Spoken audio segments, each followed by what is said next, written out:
Hello everyone, আমি প্রিয়াঙ্কা চলে এসেছি একটা ছোট্ট ব্লগ নিয়ে। আমার ব্লগে তোমাদের অনেক অনেক ওয়েলকাম ও ভালোবাসা। তোমরা কেমন আছো? নিশ্চয়ই খুব ভালো আছো। তোমাদের ভালোবাসায় আমিও খুব খুব খুব ভালো আছি। আর দেখো এখানে সাজুগুজু করে আমরা কোথায় যাচ্ছি জানো? ভাবছো দিনের বেলায় কোথায় যাচ্ছে এত সেজে গুজে নিয়ে? যাচ্ছি হচ্ছে আমার মামার বাড়ি, মানে আমার না, আমার বড়মশাইয়ের মামার বাড়ি, আমার হচ্ছে মামা শ্বশুরের বাড়ি। তাই জন্য আমরা সেজে গুজে নিয়ে একদম রেডি হয়ে নিয়েছি। দেখো সেজে গুজে চলে এসেছি কাঁচরাপাড়া স্টেশনে টোটো করে, বাড়ি থেকে টোটো করে কাঁচরাপাড়া স্টেশন চলে এসেছি। কাঁচরাপাড়া স্টেশনে এসে দেখো এখানে তখন বাজে মোটামুটি ওই 4:30 হয়ে গেছে, তখন এরকম বাজে। তারপরে দেখো আমরা এখানে রয়েছি। আর এখানে আমরা গেছিলাম হচ্ছে সেকেন্ড সোমবার, যেটা ছিল শ্রাবণ মাসে, তার আগের দিন, মানে রোববার দিন গেছিলাম, সানডেতে। তাই জন্য দেখো সব তারকেশ্বর যাবে বলে সবাই দেখো এখানে দাঁড়িয়ে আছে। তারপরে আমরাও দাঁড়িয়ে আছি ট্রেনের জন্য। তারপর ট্রেনে উঠে গেছিলাম, ট্রেন থেকে নেমে গেছি। দেখো কোথায় চলে এসেছি, চাকদা চলে এসেছি। এই দেখো চাকদা স্টেশনে চলে এসেছি। এবার মামার বাড়ি কেন যাচ্ছি সেটাই তোমাদেরকে বলবো। আর দেখো এখান থেকে ওভারব্রিজটা, চাকদার ওভারব্রিজটা ক্রস করে নিয়েছি। মামার বাড়ি যাচ্ছি হচ্ছে আমার বড় মামার ছেলের হচ্ছে অন্নপ্রাশন। আর এই দেখো আমরা ওভারব্রিজটা ক্রস করে এপারে চলে এসেছি। এবারে এপারে আসতেই দেখো ঝমঝম করে বৃষ্টি নেমে গেছিলো সেদিনকে। যাওয়ার সময়টা ভালোই ছিল, দেখতেই পেলে কি সুন্দর আকাশ ছিল, রোদ্দুর ছিল। আর এখন দেখো ঝমঝম করে বৃষ্টি নেমে গেছে। তারপরে আমরা দাঁড়িয়েছিলাম, কী আর করবো, একটু দাঁড়িয়ে তারপরে আবার এখানে এসে টোটো ধরলাম। টোটো ধরে দেখো এবার যাচ্ছি মামার বাড়ির উদ্দেশ্যে। দেখো চাকদার হচ্ছে রাস্তাঘাটগুলো তোমাদেরকে দেখিয়ে দিচ্ছি বন্ধুরা। এই দেখো, আর বৃষ্টি পড়েছে তো কাদা জল। আর এখন ওই বর্ষার বৃষ্টি কিন্তু এরকমই হয়, এই রোদ্দুর এই বৃষ্টি, এটাই হচ্ছে।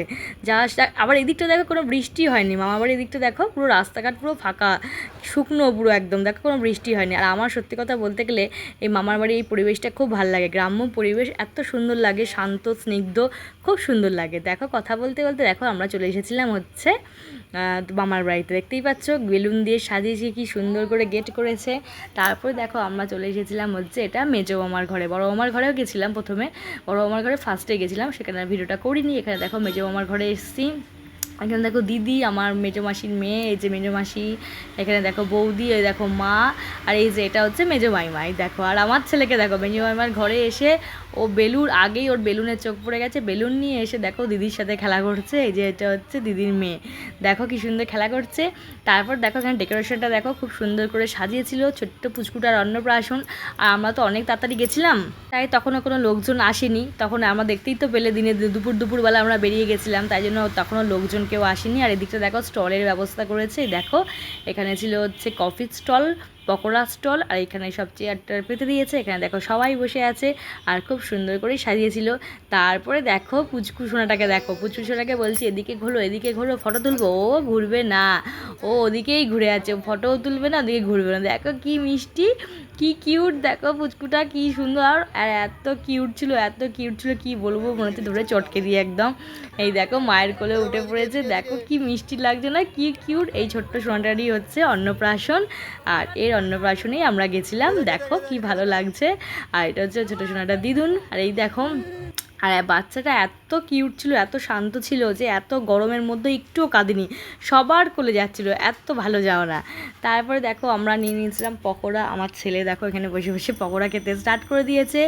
আর ছেলে তো খাচ্ছে, তার সাথে আমরাও নিয়ে নিচ্ছি। এই যে আমার বড় মশাই, এই যে মা, আমি, সবাই মিলে আমরা এখন পকোড়া খাচ্ছি। যেহেতু আমাদের তাড়াতাড়ি বাড়ি চলে আসতে হবে, ওই জন্য আমরা পকোড়া স্টার্টিংয়েই তাড়াতাড়ি করেই পকোড়াটা খেয়ে নিয়েছি। তারপরে দেখো যত রাত বাড়ছে তত দেখো ভিড়, দেখো তখন তো দেখতেই পেলে পুরো ফাঁকা ছিল, এখন দেখো কত ভিড়। তারপরে দেখো এই যে আমি বসে আছি, এই যে দিদি, এই যে আমার দিদির কোলে যাচ্ছে ছেলে, দিদির মেয়ে, সবাই মিলে আমরা বসে একটু গল্প করছিলাম। গল্প করে তারপরে আমরা চলে গেছিলাম খাবার টেবিলে, যেহেতু আমাদের বাড়ি ফিরতে হবে আর অনেকটাই রাত হয়ে গেছিলো, অনেকটা দূর আসতে হবে। ওই জন্য দেখো আমরা বসে পড়েছিলাম খেতে। ফিশ ফ্রাই, কচুরি, ভাত করেছিল, মটন করেছিল, তারপরে কাতলা মাছ করেছিল, সবকটা রান্না খুবই সুন্দর হয়েছিল। তারপরে এইসব করে আমরা বাড়ির দিকে চলে এসেছিলাম। ঝমঝম করে তখন বৃষ্টি পড়ছিল, তাড়াতাড়ি করে আমরা টোটো ধরে বাড়ি চলে এসেছি। ভিডিওটা কেমন হয়েছে বন্ধুরা বলো, ভালো লাগলে এটা লাইক কমেন্ট শেয়ার করে দিও। আর দেখো আমরা ট্রেনে উঠে পড়েছিলাম, এটা ট্রেনে ভিডিওটা করছি, ট্রেনে উঠেও আমার ঢং করা শেষ নেই, কি আর বলবো।